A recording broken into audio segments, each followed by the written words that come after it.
What are you saying, geezers? Specie here. It's like Christmas Day for Marvel Snap because we have the new Battle Pass card for March leaked. It is Nimrod.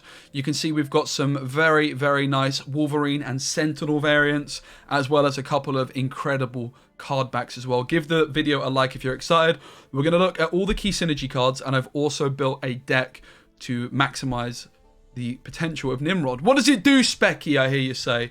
Well, Nimrod, when this is destroyed, add a copy to each other location. So it's 5 energy, 5 stats.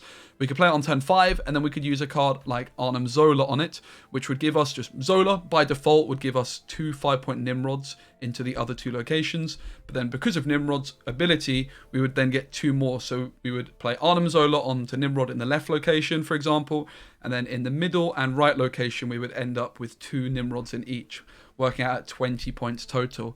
Now, as impressive as that is, it is worth mentioning that Arnim Zola on Black Panther is already really strong, and arguably stronger than this. But what Nimrod does really well is it goes under the Shang-Chi threshold while still getting big points. One big weakness of Arnim Zola with Black Panther is you just kind of lose to Shang-Chi a lot of the time. So this is definitely a serious option. The other big finisher, which you probably won't have thought of, is Galactus. Positioning will matter with this, but let's say we play Nimrod to the far left and Galactus to the far right. Galactus, on turn 6 this is as well, by the way, turn 6 Galactus. Galactus is going to destroy Nimrod to the left location. You're then going to spawn a Nimrod in the middle and the right location. So Galactus has already got 1 Nimrod. You're then going to kill the Nimrod in the middle location, meaning you get another Nimrod into the Galactus location. So Galactus on turn 6 onto a 5-point Nimrod would be 12 tempo total. So you would have Galactus plus the 2 Nimrods. However, of course, it is possible to get more points on this Nimrod because you can buff it up. So Okoye looks like a really serious bit of buff potential. Just 1 point would be pretty significant. Nakia as well, who did get buffed recently about a month ago. She's adding 2 power potentially to Nimrod. Forge perhaps, but moreover Shuri. Shuri is definitely going to be the card you're going to want to play with Nimrod. You can play Shuri on turn 4, Nimrod on 5, and then Zola or Galactus on 6. And of course, if you play Shuri, that does mean your Nimrod could get Shang-Chi'd. But guess what? You don't care, because if Nimrod is destroyed, you still get its power into each other location. So while this is less points than Arnim Zola plus Black Panther, suddenly Shang-Chi goes from being devastating and game losing to it literally does nothing, right? You would never Shang-Chi and Nimrod. It makes no sense. Another potential synergy card is Daredevil, because you can just see where your opponent's playing on turn 5. That could be some good intel just to decide which location to play your Nimrod in. Here is the deck that I've built. Now, quite possibly, there's going to be 2 different versions of this. There's going to be a Galactus version and an Arnim Zola version. But honestly, I just decided to put both in. There is a card I would have loved to put in here, which is America Chavez.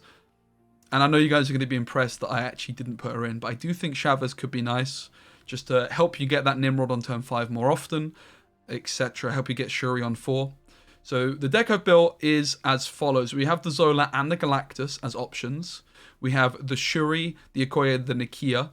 We also, I think if I was going to replace anything, Daredevil would go for Chavez, because I do think she would be nice. So one line we can go for, we can play Psylocke on turn 2. We can then play Wong on turn 3, Shuri on turn 4. We could then just do the classic skip turn 5, play She-Hulk and Taskmaster on turn 6 for 40 points each. That's one line you can do with this deck. Another thing you can do is you could just play Wong on turn 4, Black Panther on turn 5, and then Zola, both of them, on 6, which gives you just, I think, like 64-point Panthers in 2 locations, potentially 128 points if your Zola hits Wong first. So you've still got that option if you're not scared of Shang-Chi. But then if you are worried about Shang-Chi, of course, you could play Shuri onto Nimrod and then Zola or Galactus for... I mean, if you go Shuri into Nimrod, that'll be a 10-point Nimrod, and then you could Galactus the far right, and you would end up with Galactus plus 2 10-point Nimrods, which would be 22 points in your Galactus turn out of nowhere. So that'll be on turn 6. Pretty impressive indeed. Of course, you could get even more points on that as well if you manage to get Okoye and Nakia buffs in there as well. Currently, Zabu would also be a nice consideration for this deck, just because playing Zabu on 3 would allow you to play Wong and Shuri on turn 4, meaning that you could then play Black Panther on 5 for huge stats, or skip 5 and play She-Hulk Taskmaster, but we know that Zabu's getting nerfed next week, so I would wager by the time that Nimrod is actually released, Zabu is going to cost 4 energy, so I've not put it in here. Again, Daredevil maybe could go, maybe I'm overestimating how important Daredevil is here, and you could just go for a Chavez to increase the odds of you drawing all your cards as and when you need them. But I really do like the look of this deck.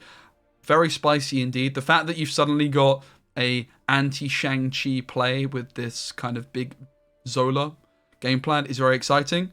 I'm really excited to see how Nimrod works out. Let me know what you guys think. Also, you could add Wolverine to this deck because with Galactus it could be pretty good. Buffing up Wolverine with like Nakia Okoye. Of course, Wolverine just got buffed. So if you kill it once, it's now going to 4 stats, which is pretty nice. So Wolverine is also a serious consideration with the Galactus. Here again are the avatars and the card backs. Which one is your favorite? There's also some more leaks that have come regarding things like new token bundles and stuff like that, so I'm going to be covering that in a separate video, so make sure you're subscribed for that. Hope you guys enjoyed this video on Nimrod. See you on the next one.